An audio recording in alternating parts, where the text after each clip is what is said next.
que vamos ter uma conversa então sobre a transição verde na Europa, a Green Transition in Europe, e vou aproveitar por chamar aqui a nossa primeira convidada deste nosso painel, e que nasceu em Lisboa, é jurista e tem especializações em ciências jurídico-políticas e contencioso administrativo. É também mestre em Direito Animal e Sociedade pela Universidade Autónoma de Barcelona. Foi provedora do animal na cidade de Lisboa. Se não estou em um erro, penso que foi a primeira provedora do animal na cidade de Lisboa. Foi apenas a quinta mulher a assumir o cargo de líder partidária na história da democracia portuguesa. Recebemos a nossa atual porta-voz do PAN Pessoas-Animais-Natureza e deputada da Assembleia da República, Inês de Sousa.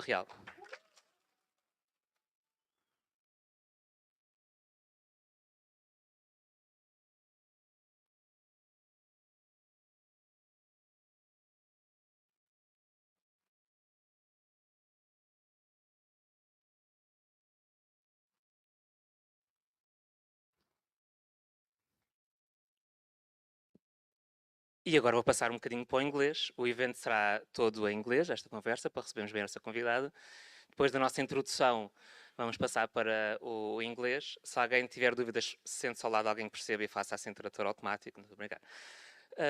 And we have a great honor to receive from a person that, from school protests to spokesperson of the Federation of Young European Greens to the European Parliament, Terry Reintke became a member of European Parliament in 2014 as one of the youngest members in the House. She is now co-president of the Greens EFA group at the European Parliament. Her work to help build a stronger Europe on gender equality and social justice impacts the lives of millions of Europeans every day and will continue to do so. In a few weeks, she will most likely to be elected the Spitzencandidate of the European Green Party family. Applause.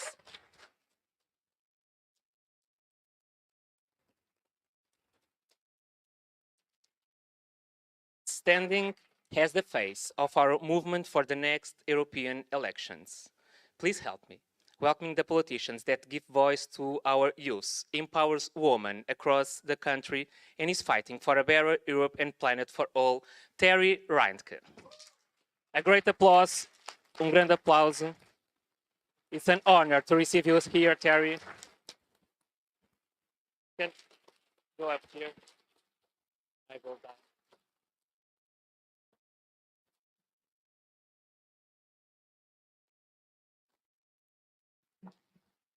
Thank you so much for your presence, Terry. Please sit down. It's a great honor to have you here today with us in Lisbon. And for those who might not know, Terry is not only applying for the leaderance of our European Green family, but she's also a very inspiring woman that for very soon has started to work in activism and now being a politician. And this morning she visited with us Unionswafelen, how you know is an historical association here in Lisbon, and the animal cause is now also represented not only in the Green family, but in the Green leaderance. Thank you so much, Terry.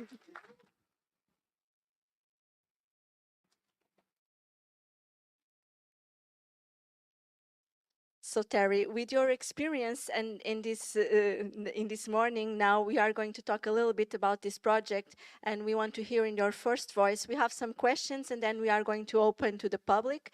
But I would like to ask you if we have the opportunity to visit the animal shelter. I believe this is also a reality very different from the European perspective and the European countries level. So the animal rights now entered in the Green family. And those are also issues that the other European countries, especially in the South and East. What role do you believe that the EU policies can have regarding animal protection, and how do you see these changes that had happened in the European Green family?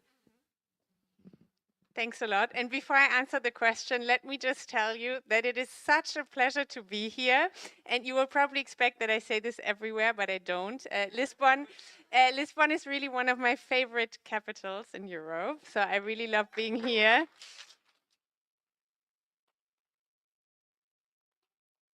And I also have to share with you that I mean, now it's good to speak English because I don't speak Portuguese, but it's such a beautiful language. So I would have also really enjoyed just listening to everybody else speaking in Portuguese, to be honest.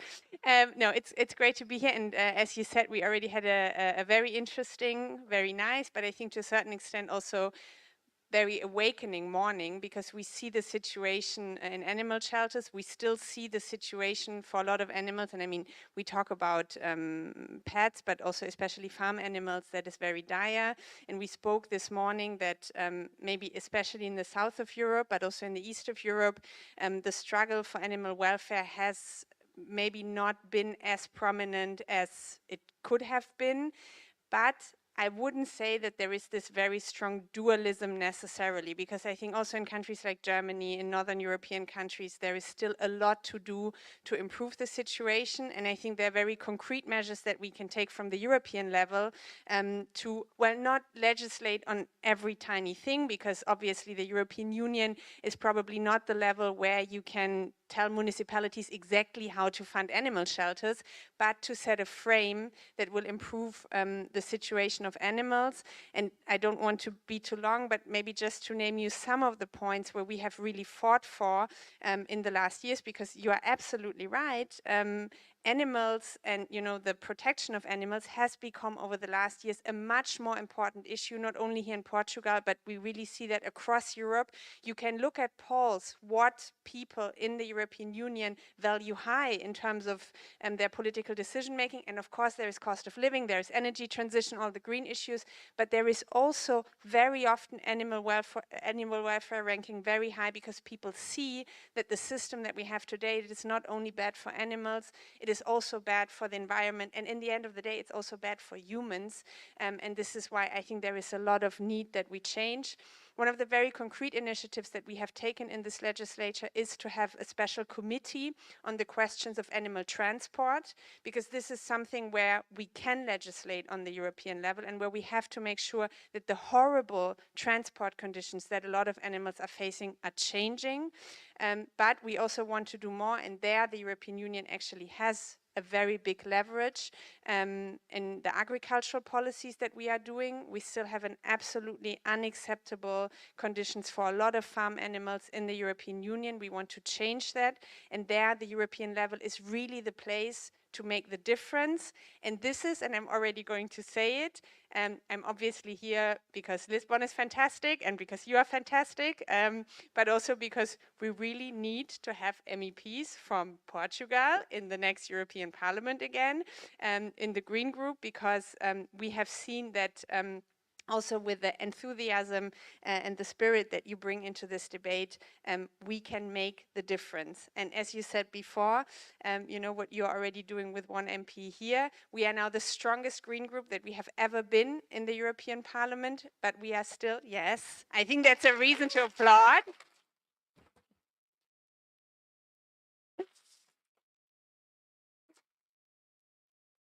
And I would say we have been very successful, and maybe we go into that later, in terms of the Green Deal in this last legislature. But I'm also going to say that we are still not regionally represented to the same extent. The South and the East in our group is unfortunately so far quite underrepresented, and we really want to change that. So we definitely count on Portugal.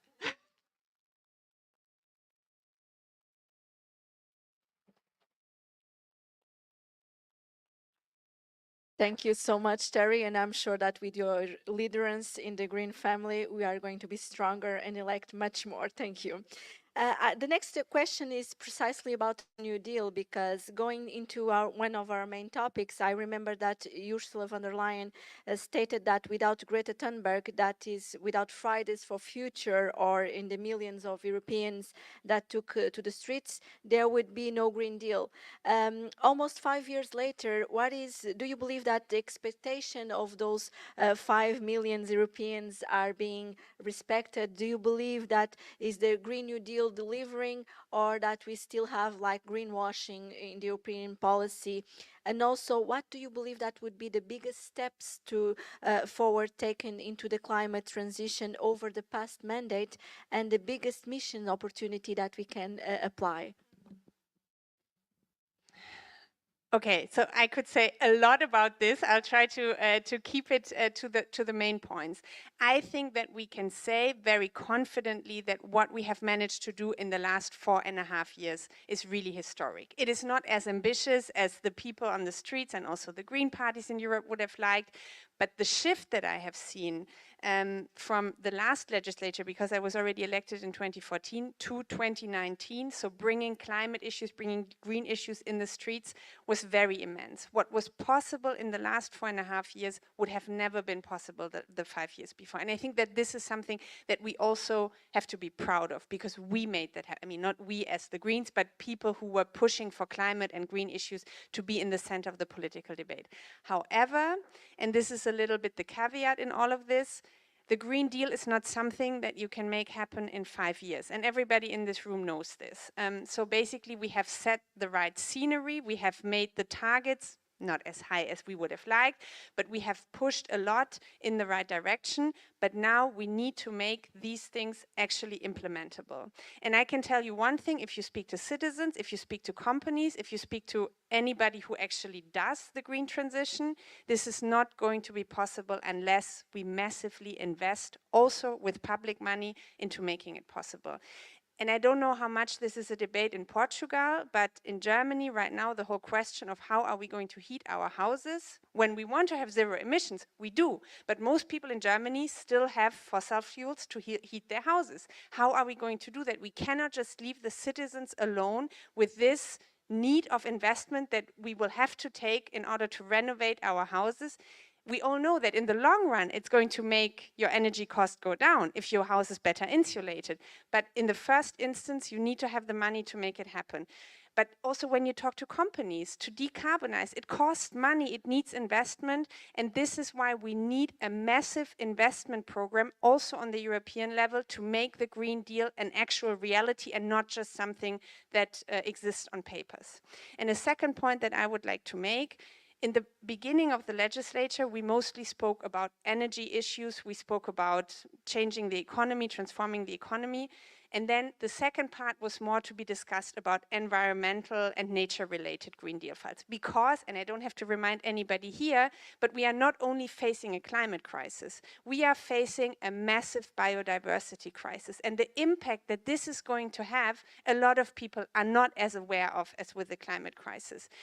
But for us, working, for example, on the agricultural policy has been much more of an uphill battle than when it comes to climate issues. So this is still something where we haven't gone not even as far, you know, we haven't made the change. We are not going into the right direction when it comes to the question of how we can make sustainable agriculture possible.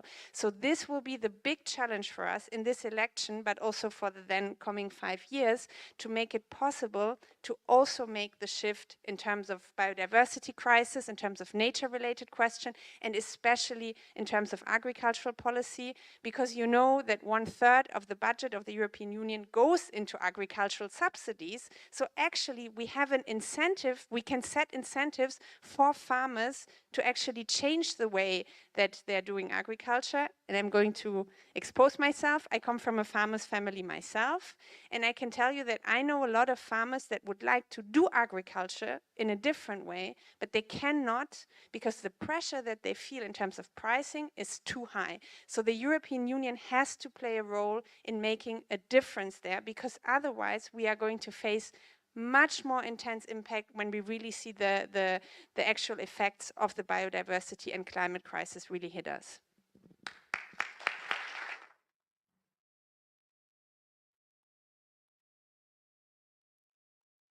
Thank you so much, Terry. And that leads us precisely to the next question, that is about the nature restoration law, because it was such a polemical law.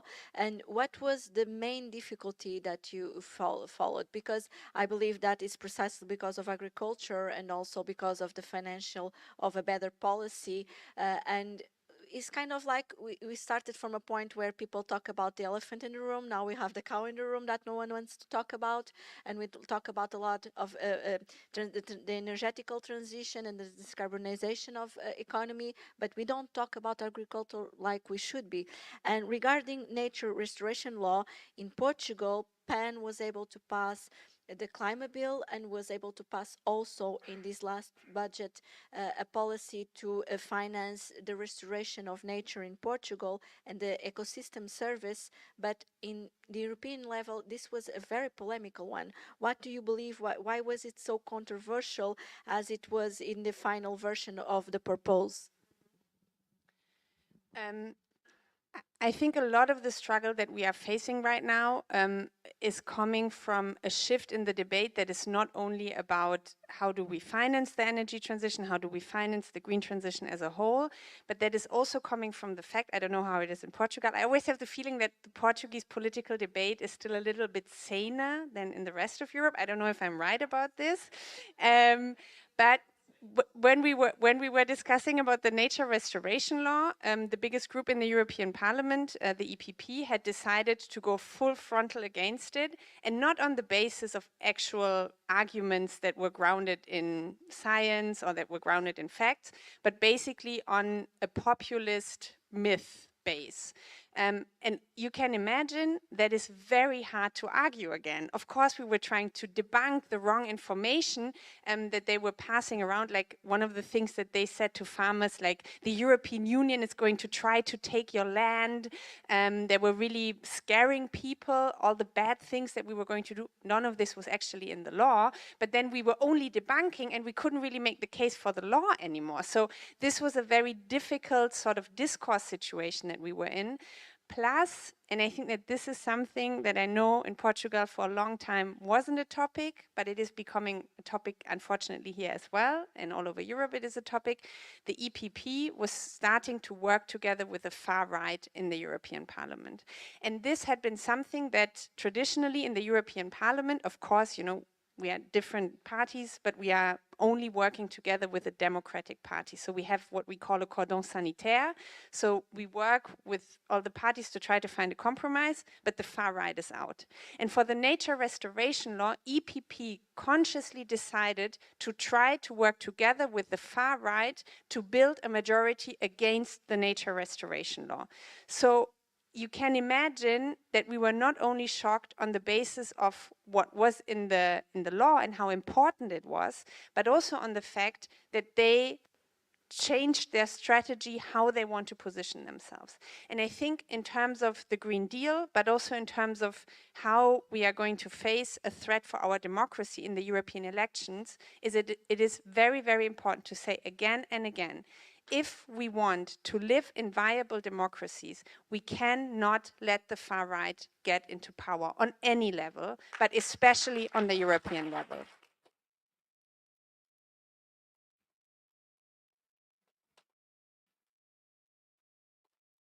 Thank you, Terry. And we have precisely the same problem in the next election challenge that we are having here in Portugal. And for sure, we are going to be on the right side of history and stop the far right to grow as we did in Madeira with our huge team.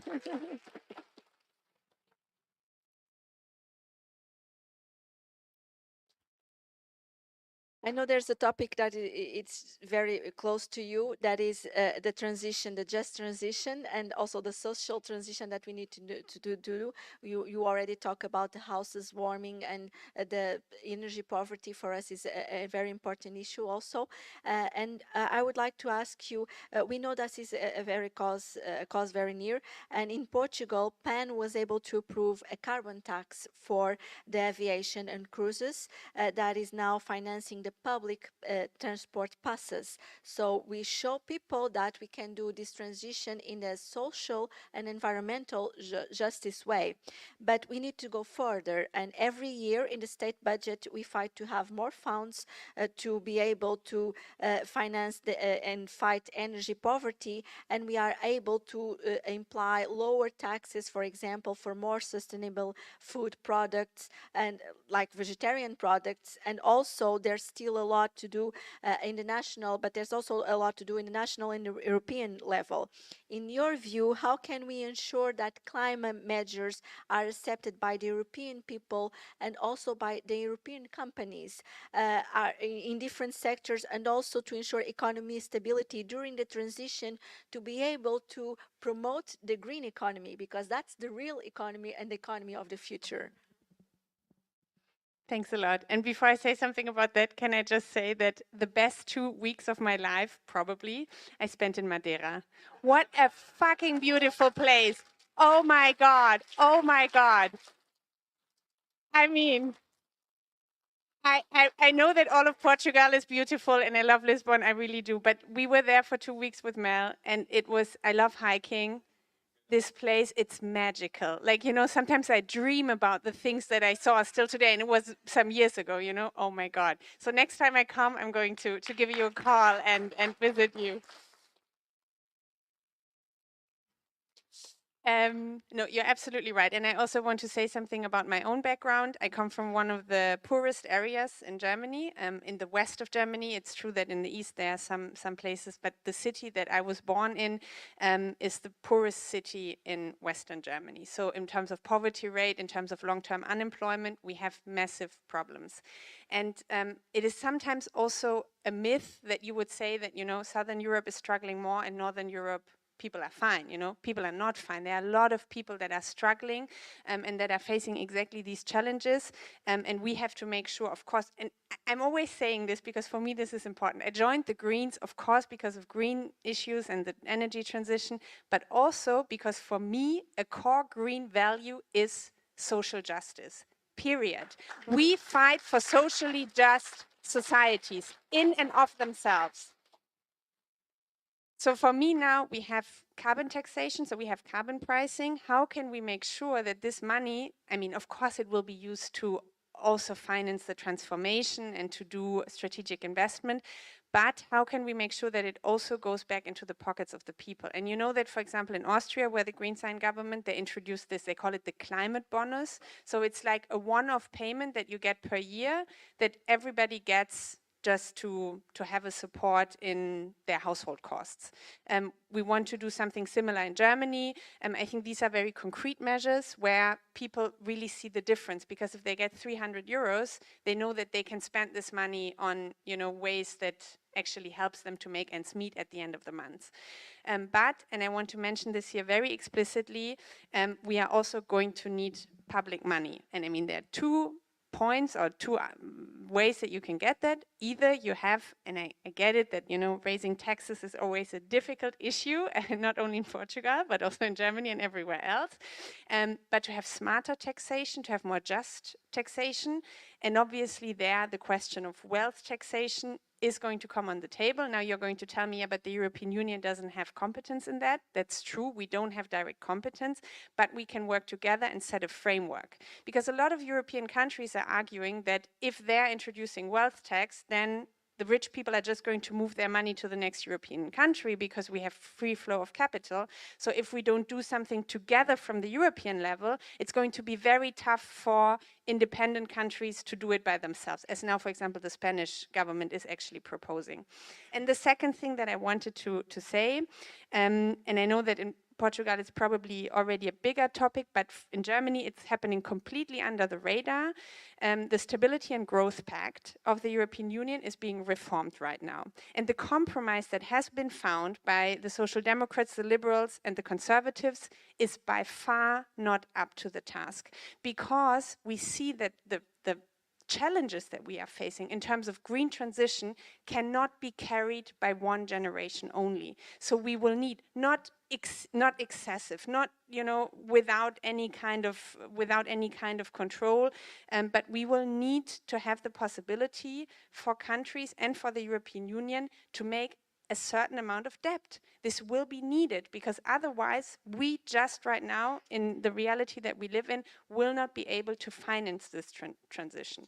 So for us, it was a priority in the Stability and Growth Pact to give more space for actually doing these investments. And unfortunately, and I have to say, I come from a country where this discourse to me is very often not based on rational arguments, and especially our finance minister, who has had a very problematic role in this debate, made that impossible. So for us, we just last week voted against this reform of the Stability and Growth Pact. There are still trilogues coming, but I believe that it is important, you know, with a measured and moderate tone, but to say that if we cut ourselves and make the mistake of false austerity policies again now, we are not only burning the possibilities of our generation, but of the generations that are going to come. So we need to invest this money now. Otherwise, the impact of climate change is going to be much more expensive than anything that we could pay today.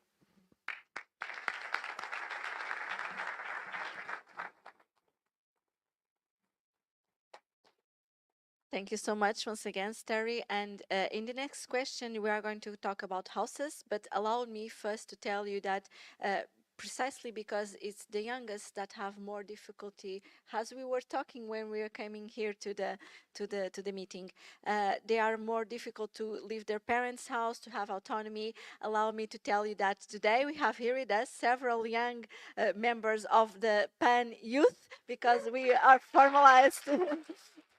They are over the room. A big applause for our youth.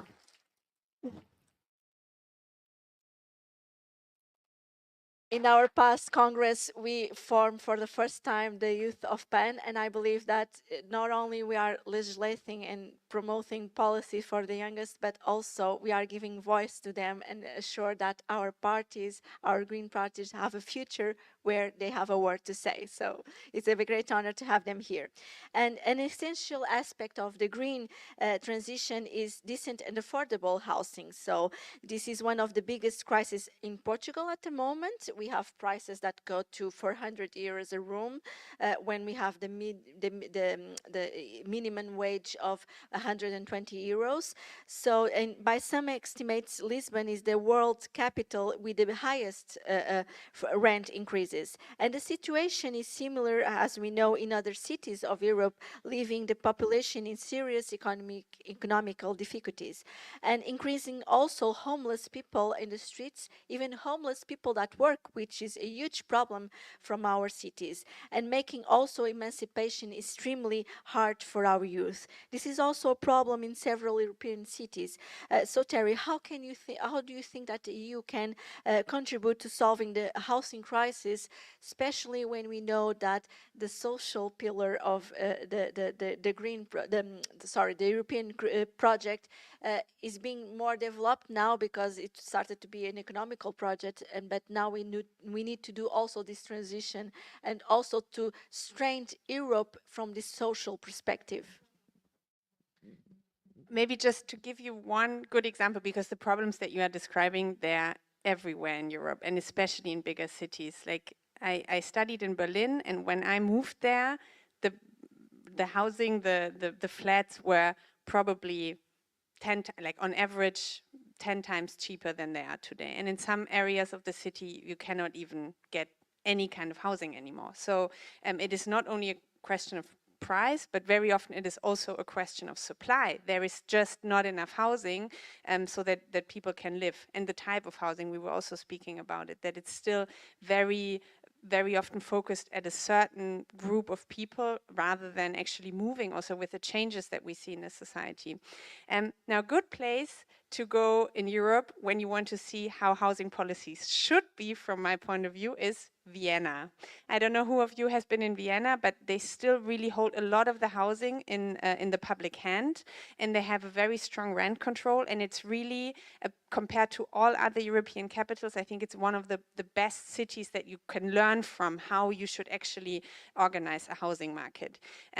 But, and I think that this is also something that we have to acknowledge, it's historically built, because they never sold the social housing that they had, which was a mistake that a lot of countries and a lot of municipalities actually did, especially I would say in the 80s and 90s in Berlin. I mean, they basically sold almost all social housing, and some of it buying it back now to massively increased prices. So I think this is the first lesson that we have to learn, that, you know, selling out for cheap prices social housing, that was a very big mistake, and we shouldn't do that anymore. But, and I'm going to go there, also there, if we want to change the situation as it is now, we need a massive investment program, because it's really about the ability to live somewhere, but also we have a lot of housing that is still in a shape that if we want to have zero emissions by 2050, unless we renovate this housing, it's not going to happen. Buildings are one of the biggest emitters when it comes to CO2 emissions, when it comes to emissions in the European Union. So the housing sector really is something that we have to work on. And again, there will of course be people who have the capital themselves, but large parts of society don't have that money. So we need to have massive public investment into housing. And the last thing I wanted to say, because we have put a priority on housing, there is like a, I think, 10-point plan what we can do from the European level. And one of the very concrete things, especially during the energy crisis, when energy cost went up, is that we want to introduce a European-wide ban on cutting of energy for renters, because we could see that a lot of people, not because of their own fault, you know, not because they didn't want to pay, but they just didn't have the money anymore to pay for their energy bills. And we should have a minimum level where we say in the European Union, people are not going to be cut out of energy. If we are in a deep crisis like this, people really struggling to make ends meet. And this would be a very concrete social measure from the European level that I think could help very often those who are in the most difficult situation.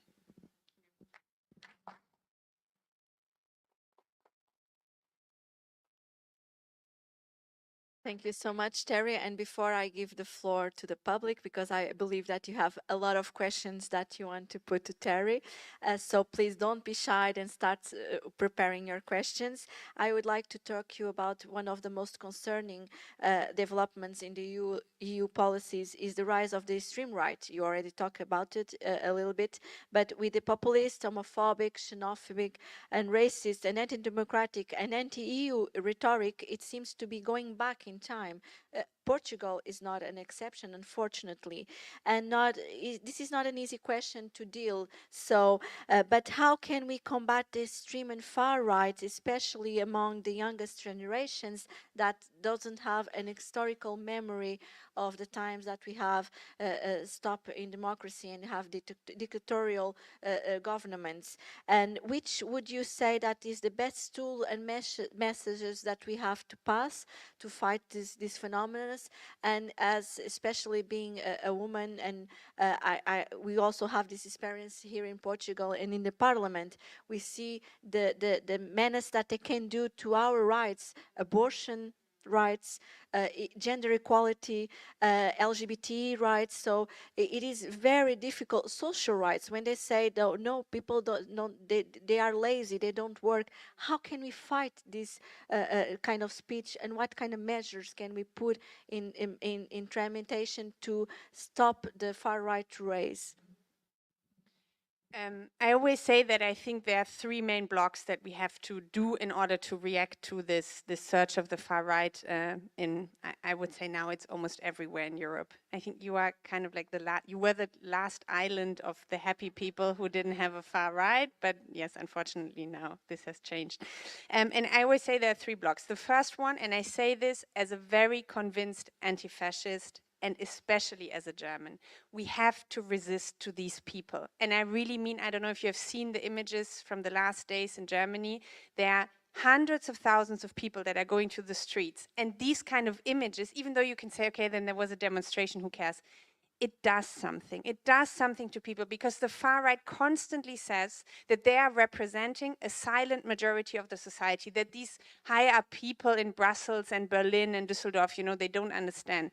We have to constantly claim that's not true. These people are dangerous, and they are dangerous for specific groups in society, people with a migration background, women, queer people, but, and I really think that, you know, I come from a not very political family, but when I speak to my cousins who are working, you know, in hospitals, who are farmers, some of them, to say they are not only dangerous for the minorities, they are dangerous for our whole democracy. And you can see that, because everywhere the far right gets into power, of course, they first attack minorities.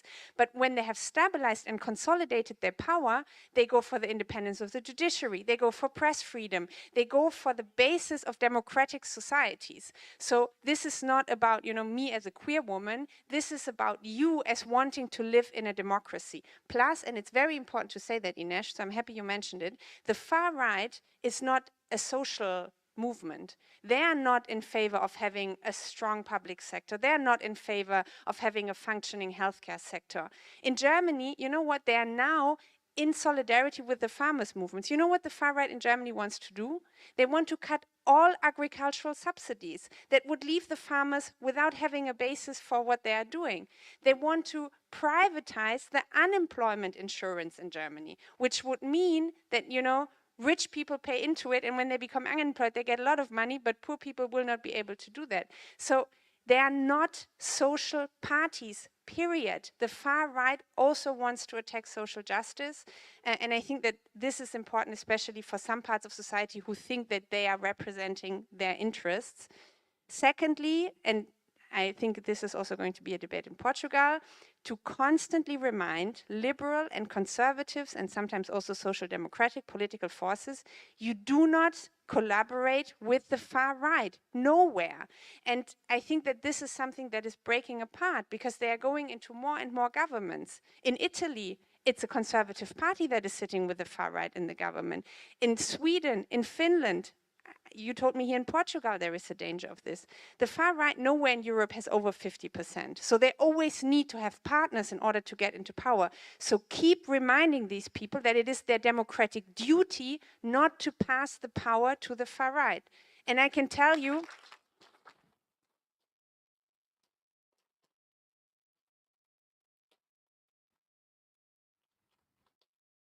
and sorry for becoming a little bit long, but you know, the NSDAP in Germany never had over 50% of the votes. They would have never gotten into power unless there had been conservative and liberal MPs who handed them this power. And this, to me, is a historic reminder that this can never happen again. And this is why I think it is important to really put pressure on especially the liberals and the conservatives. You know, they're building a government now in the Netherlands. Tell again and again, the liberals cannot make a person like Geert Wilders to be prime minister in the Netherlands. That's unacceptable, full stop. So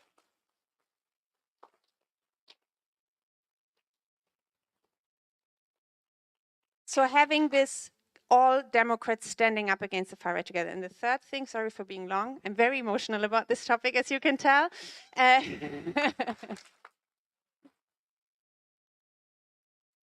And the third thing, and probably the most important thing, I talk about the far right, I'm a convinced anti-fascist, and I do all of this. But at the same time, we also have to give people an alternative vision of what kind of societies we want to shape for them. Because they're maybe going to be mobilized to go to the streets against the far right. But at the end of the day, we want to do politics to create better societies for people. And I think to be strong in that and to tell these stories and to convince people, and I say with facts and figures, but also with emotions, because people want to be emotionally touched in election campaigns. And sometimes, and I say that also now that we are in government, we become very technocratic when we do politics. And I would like us to be, you know, serious and to have the numbers ready, but also to keep this emotional relationship and to have strong narratives that people see themselves in 10 years. If I vote for this party, I'm going to be in a better position. And this is what I believe, well, you already have to do it soon in the national election.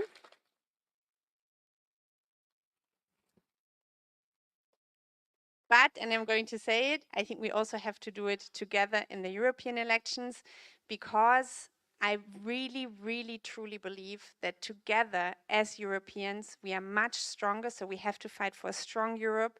We all know that without a green transition, our future is in tatters. So to fight for having better living conditions, to having a better environmental policy, to having good climate policies, but also, and I think that this is where, at least in Germany, we still have to do much better to tell people that at the end of the day, it is best for everyone to live in more equal societies. So we are going to fight for social justice, and we are going to fight for societies where the dignity of everyone, including queer people, including people from different backgrounds, including people with disabilities, and also obviously including the environment, including animals, is going to be better. And this is what I want to fight for together with you.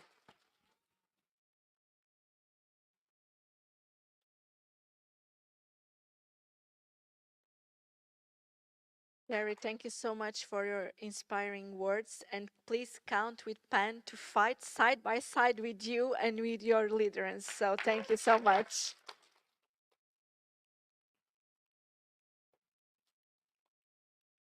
So I would ask people to raise your hand. I know that you have a lot of questions. While you raise your hand, just allowed me to remember that Terry, because of she had such an inspiration word, she was the president of the Federation of the Young European Greens. So please, young people, look at Terry and see how much activism and inspiration can lead us. And precisely, we are also two women on the stage. Not only you are now on the path to lead the European Green family, but I'm the 50 woman, the fifth woman. It would be good to be the 50 woman. No, the fifth woman to lead a party in Portugal. So we have a long way to do to fight patriarchy also. So we cannot forget to add this one to the list. But please put your hand up, and I probably will give 2 to 3 questions and an answer for Terry, and then we pass already to the public.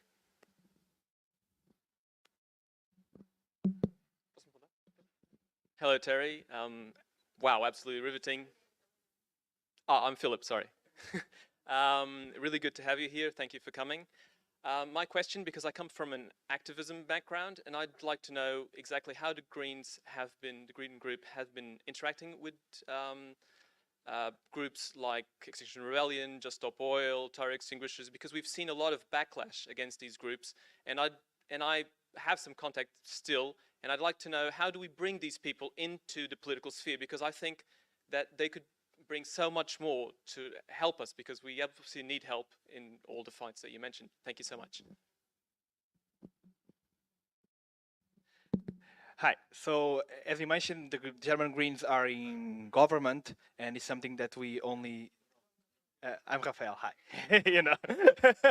The German Greens are in government, and there's always a divisive question with the Greens is between being idealistic and pragmatic, and it's also a question that we have. All the Greens across Europe have. So, could you explain what is the rationale behind the German Greens, Belgian Greens, Austrian Greens, Irish Greens, Latvia now, to make coalitions to be in government, to hold ministries, because there's always a divisive issue within our family.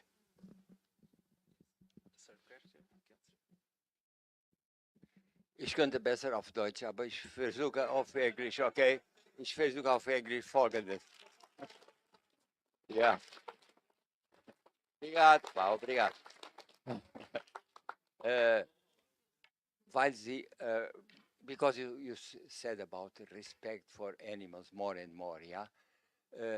I find very interesting, and I say something, and many people react in a positive way about the science of genome, yeah, in comparison with the human genome, yeah, the genome of other species, yeah.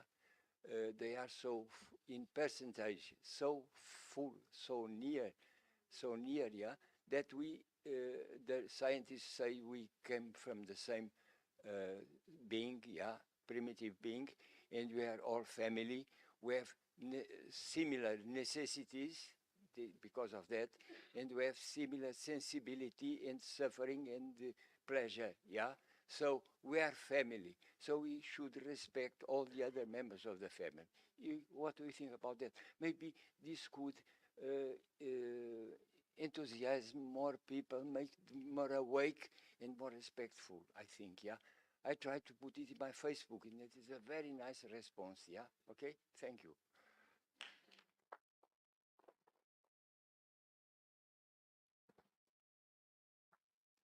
Maybe I'm going to start with this because I was speaking about emotional campaigning.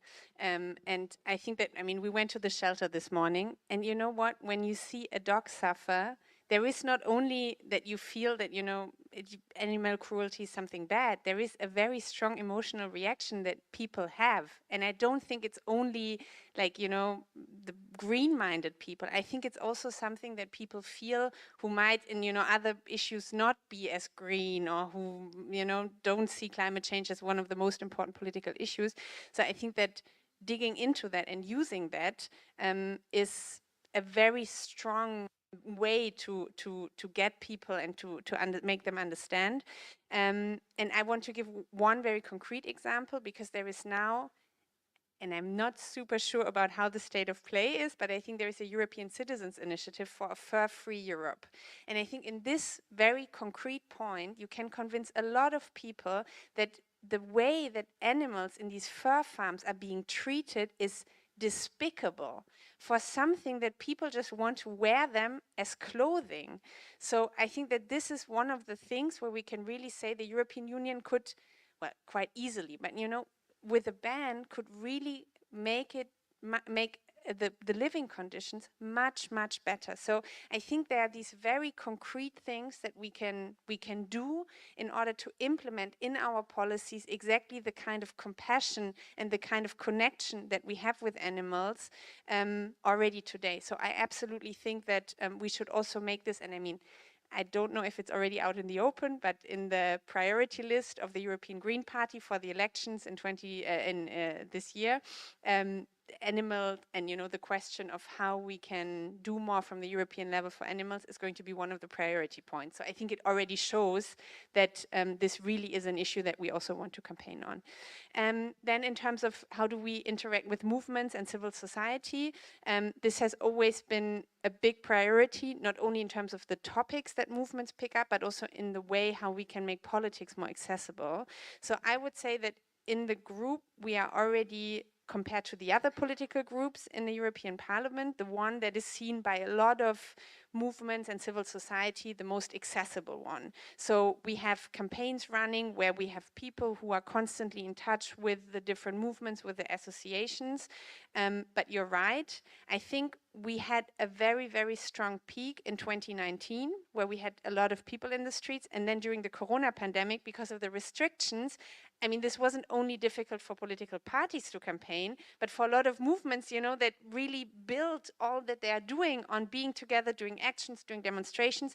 It, I think, was a very challenging time. So I think right now, and I want to use the election for exactly that, because for me, an election campaign is not only for political parties to fight for votes, it's a moment of politicization in society. So for movements to be in the streets in that period of time is much more impactful. I mean, it's also always important, but it's much more impactful during these kind of moments. And for me, having this interaction now when we write our manifesto, when we write the program, but then also in the election campaign is super crucial. Because I can tell you one thing, and I have now been a parliamentarian for 9.5 years. Before I was an activist myself, so I come from the streets and now I'm in the institution, but I always say I still have one foot on the street as well. And for me, in the experience, just making a point in the parliament, it's great, but most of the time we are not going to win the majorities. We win the majorities if we make strong work in the European Parliament, but we also have the people in the streets that are backing it up, because then suddenly you can win majorities that you would never thought that were possible. So for me, it is definitely a priority to work together with civil society and political movements. And obviously you mentioned, you know, the green ones, but also, I mean, for me, the LGBTI movement, the feminist movement, so to really broaden it and to say we might be struggling for different causes, but at the end of the day, we really fight for the same thing. So for me, bringing these things together is also very important in our task as parliamentarians and politicians. And then lastly, probably the most difficult question. Thanks, Raphael. No. I mean, I can tell you, I experienced 16 years of being in opposition in Germany. Now we are in government. When you are in opposition, you think everything is bad because you cannot do things that you want to do and you really need to go into government. Then you are in government and then you realize how frustrating it can be to be in government, because it can be fucking frustrating, especially when you have to govern with people that in some questions are really not on the same page. You might know that we are in government with the Liberal Party, but also, I must say, with the Social Democrats, that you would probably assume you are 3 and you are 2 against 1, meaning the Social Democrats and the Greens against the Liberals. in all honesty, very often it's us against the other two. Like in a lot of questions, now also I was talking about the debt and the Stability and Growth Pact. The Social Democrats are not much more progressive than the Liberals, at least in Germany. Maybe here in Portugal it's different, but we really also have a challenging time with the Social Democrats in a lot of questions. So yes, I think we always have to try to find a way how to maneuver. And sometimes, and this is just the case in coalition governments, you cannot get exactly what you want. And then the question is, how do you make sure that you prioritize in the right way? Like, are we prioritizing in the right way? I cannot always tell you if in every instance we made the right choices, but I think on a lot of very crucial issues, we also managed to get things. And I just gave some of the numbers. The expansion of renewable energies, really look at it. In the past 2 years since we are in government, it's impressive. After 16 years of such a slow expansion, we are really hitting the numbers now. And this is something that gives us so much energy. We managed to introduce a child basic income, which is not the absolute like the right translation of it, but basically we are raising the child benefits to an extent that we don't want to have children living in poverty anymore. We introduced something that maybe you have heard of. It's called the Germany ticket. It used to be called the 9 euro ticket, where all over Germany, and Germany is a quite big country, you can use public transport now. You pay 49 euros per month and you can use public transport everywhere in Germany. It's a fantastic policy and we made it happen, and I could continue that list. So yes, it can be frustrating. There are things that we don't get, but I can tell you that for me, if you look at all things considered, it was absolutely the right choice to go into government. And I want us to do the same on the European level. If we can change something, even if we have to make compromise. Of course, we stick by our line. Of course, I'm always going to say it is not exactly what we wanted, but it is such a big improvement to what it would have been if we were not on board. So I'm going to fight also after the European elections that we take the responsibility and that we say, these are our policies, this is what we need, but then yes, we are ready to shape politics.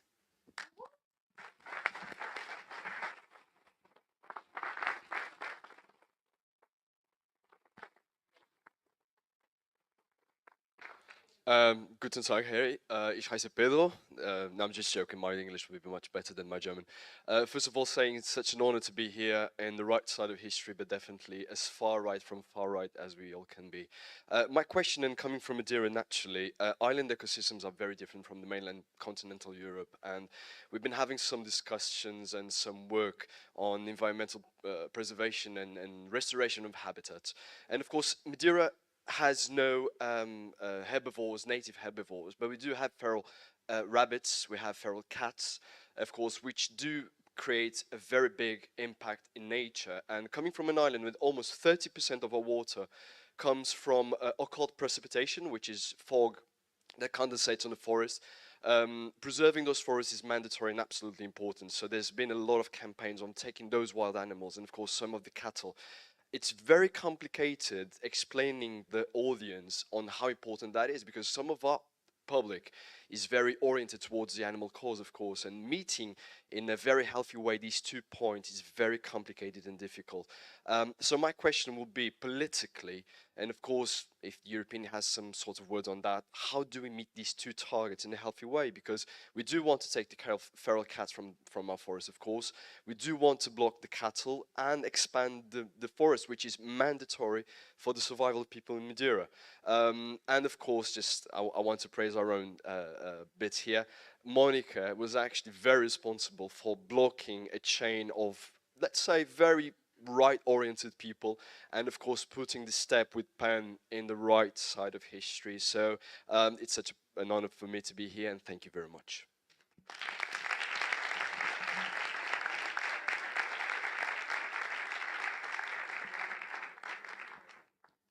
Hi, Bibiana Cunha. First of all, it's always a pleasure to listen two inspiring women, Inês and Terry. Thank you, Terry, for your inspiring words. I would like to ask you about a political issue that will be certainly a theme in the next European campaign. I want to talk a little about migration, politicals for migration, and of course, I would like to know what do you think that this green wave must do?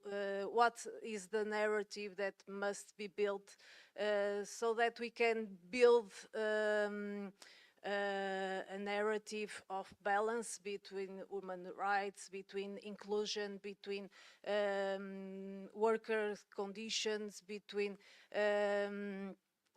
fight against prejudice, because when we talk about migrants, when we talk also, of course, about refugees, there is always a populist discourse that is growing, and I think that this green wave have a big responsibility to show a way, and I really want to hear, if possible, that you can talk a little bit about this perspective, because I think this will be a very strong topic in the next elections, European elections, of course also in the national, but I think that is very important that we can listen a little bit of your perspective about this. Thank you.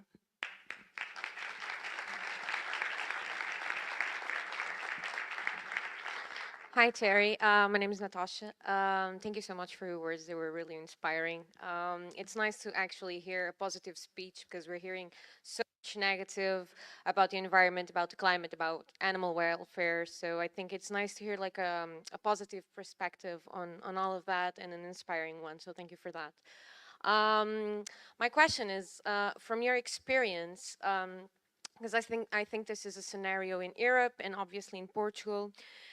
Given the economic crisis and people have their pyramid of values being inversed because they have to deal with their daily issues, like how they're going to pay for their house, are they going to pay for their bills, are they going to pay for everything, so are they going to raise their children, well, all of that. And I think this kind of changes our mindset into we shift from the long run to the immediate necessity. So I think that's one of the things that's happening, and I think that's also why I think these national elections are going to be a challenge for us, because we're defending causes for the long run, and I think, but we need to conciliate our speech with the daily necessities that our families in Portugal need to meet every day. And from your experience, how can we conciliate our speech and our campaign to a point where people understand that we're here for your daily necessities and we're gonna meet like social justice. We have measures in terms of social justice, in terms of, you know, energetic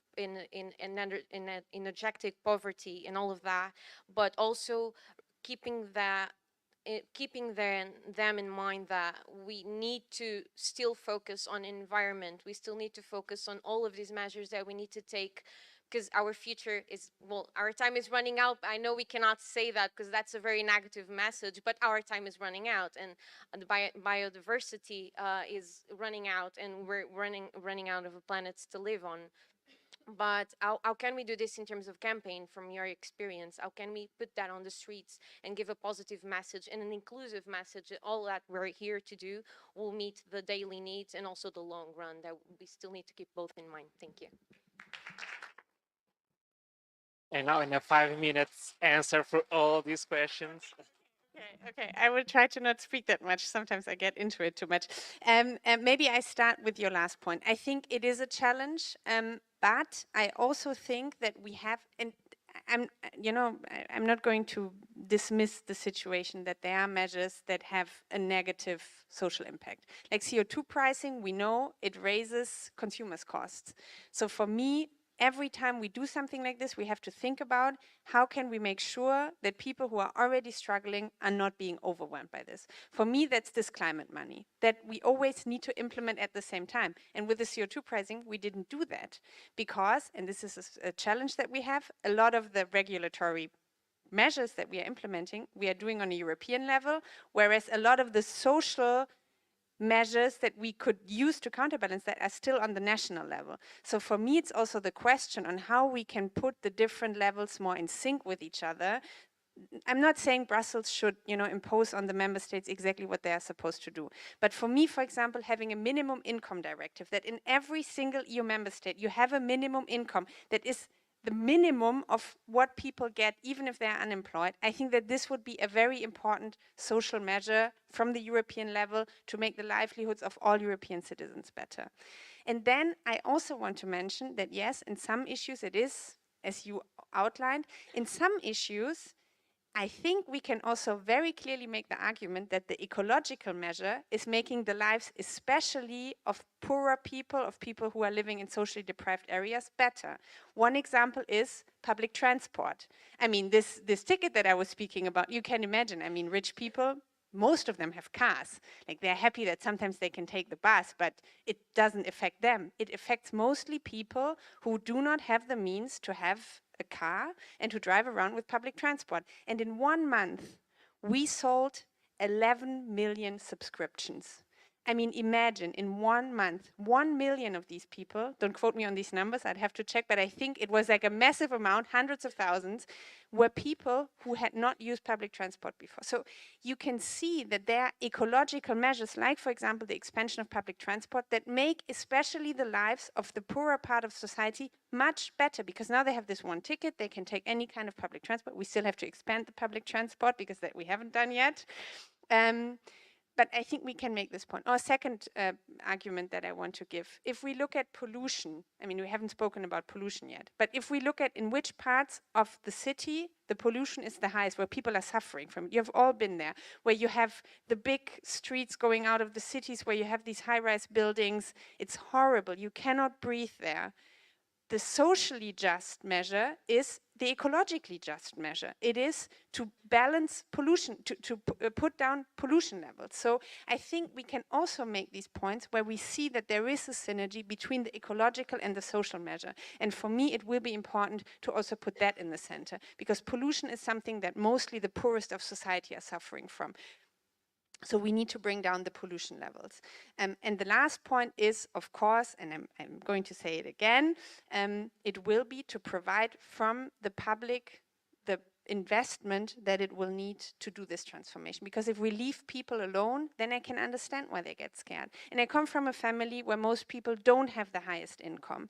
And there sometimes, and I can understand why, they believe in climate change. They know that climate change is real. But they say, I'm overwhelmed. I cannot deal with this anymore. And to be a credible partner at the side of these people and say, we need to change, but we are going to be there for you. We are not going to leave you behind. And at least in Germany, in the past, people did not always trust us. And this is what we have to work on, to really make people believe that they can count on us. That even when the things get a little bit trickier, that we will still support, especially those who are most in need in our societies. And then I forgot the migration question. Sorry, I'm going to be a little bit shorter. Migration is going to be a topic. You know that we have a big migration pact that is being voted in the European Parliament soon. We are going to have a differentiated vote as the Green Group. There are some parts of it, like, for example, the qualification directive that we support, but there are also parts of it, I'm going to tell you, from a humanitarian point of view, but also from a practical implementation point of view. Is this a policy that is going to work, that is actually implementable at the external borders? I can tell you that it's going into the exactly wrong direction. I think a lot of these policies are going to create more chaos and more unpredictability, both for people who are trying to get asylum, but also for the actual border guards who are supposed to implement these policies. So I think we are not moving into a good direction when it comes to these topics, especially when we speak about asylum law. And I think that this is largely because of a debate that has become completely toxic. It's very hard to talk about migration nowadays on the basis of what the situation actually is. And I'm obviously speaking about asylum, but I'm also speaking about migration as a broader topic, because it's a matter of fact that we all live in aging societies. If we still want to have the public services that we have today in 20, 30 years, Europe needs migration. But to say that out loud is such a you know, it creates such a toxic reaction very often that I really think we need to try to bring this whole discourse back to a space where it's not populists who are writing it, but where it is people who are trying to find solution for actual problems. And then you can have different views. We are all Democrats. We are not always agreeing on everything. But we need to try to have this argument and to have this discussion, but in a non-populist way. And I can tell you the debates that we recently had on the European level were really not sufficient when it comes to that. And then the last question on Madeira. Oh my God, you're from Madeira. I'm sorry. I mean, I cannot tell you how to do it, you know, in the very specific context. But I think what we were trying to do, and this was with the nature restoration law, and I think that it also, in the end, it worked to make the argument that in the broader political discourse, that without a functioning nature, I mean, functioning nature sounds a little bit weird, but you know, like if we continue to deteriorate our nature, the basis on which we as humans live. This is not only a question of, you know, some Greens or some, you know, environmentalists being upset. This is becoming an issue that the economy is going to crumble. You know, we had really big companies that were writing letters in favor of the nature restoration law on the European level because they said we will not be able to do business in Europe anymore if we continue to treat the nature that we have in the way that we do. So I think that this is a very strong argument. Plus, and I think that this is what you're hinting towards, the question of how we can maybe sometimes reconcile different interests, and I think it's not always easy, and I'm not going to give you the you know, final recipe, but I think that for me, the agricultural question, for example, with farmers, is a very interesting one, because when I speak, I have a second cousin, who is an ecological farmer, and actually she has the best knowledge how to preserve nature. She has the best tools to do that. So I think to bring together issues like animal welfare, to bring together the, you know, livelihoods and the support of the farmers with these environmental and ecological aims, this is the solution to the puzzle that we have to solve. And I'm not going to tell you how exactly to solve it in Madeira or to, you know, how to solve it in other places, but I think this is in the end the need that we have in a broader agricultural policy. And I think for me, we were on a good track with the farm to fork strategy, for example, on the European level. And then in the last month and years, we really turned into the other direction again, and it has become much more difficult. So I really need that we will need the movement and we will need the people in the streets for this European election again to have the momentum back to say the Green Deal is, of course, fundamentally about climate issues, but it is more than that. If we want to have a green transition, we need agriculture, we need our trade policies, we even need social and economic policies to adapt to the challenges that we have. And one last point, these challenges don't exist because Greens are constantly talking about them or because environmentalists are talking about them. They exist because physical facts are real. And this is an argument that you need to make, that in the 21st century, it might be frustrating, but I think it is an argument we will have to make. But it's a strong argument, and I think we have to continue to make it. And then, and I'm going to end on a positive note, because I think we need to have some optimism. I'm sure that we can win and we can convince people of it. Thank you.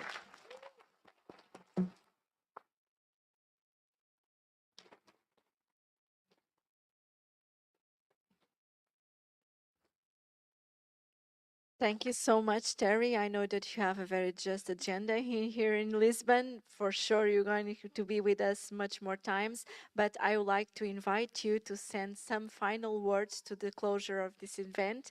And in the name of PAN, from all of our regions, we have here people not only from Madeira, but from Algarve, from Porto, from Braga.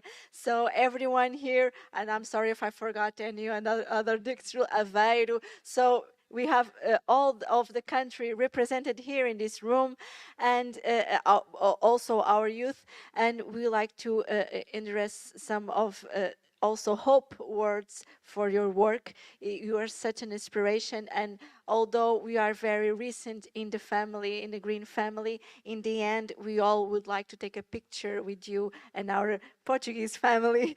And please count with us to fight side by side with you, and I invite you to add some words to this conversation. Thank you.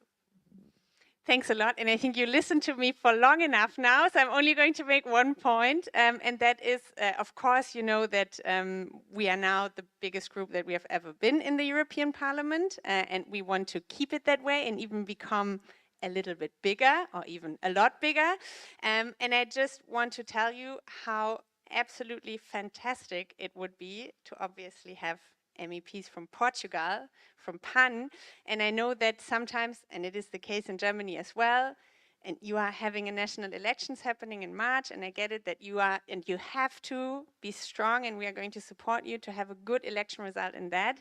But then in June, there is another very important election, so to mobilize everything that we have to make that happen. And I say that obviously for the numbers of the group, but I'm also saying that really from the bottom of my heart. I was saying it before, we so far have a much higher representation from the north and the, well, west. You are also in the west of Europe, but you know, like in the north of Europe. And I think that we have to change that, because I think that green issues for, you know, fighting climate change, fighting for more social justice, fighting for democracy, they are not issues for Scandinavia, Germany, and the Benelux countries. They're issues for all over Europe and all over the world. And I want to have a very strong signal, to have a green wave again, and to have a strong group in the European Parliament from the north and the west and the center, but also from the south and the east of Europe. And for that, obviously, Portugal is playing a very important role.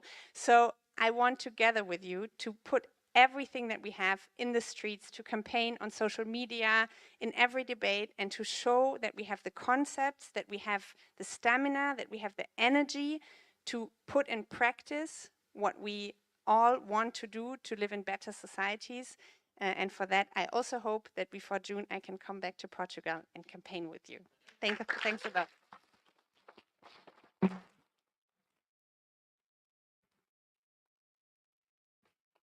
Obrigado, Inês. Duncan, Terry. A big applause for our guests, our invitees, our green leaders from Europe and Portugal.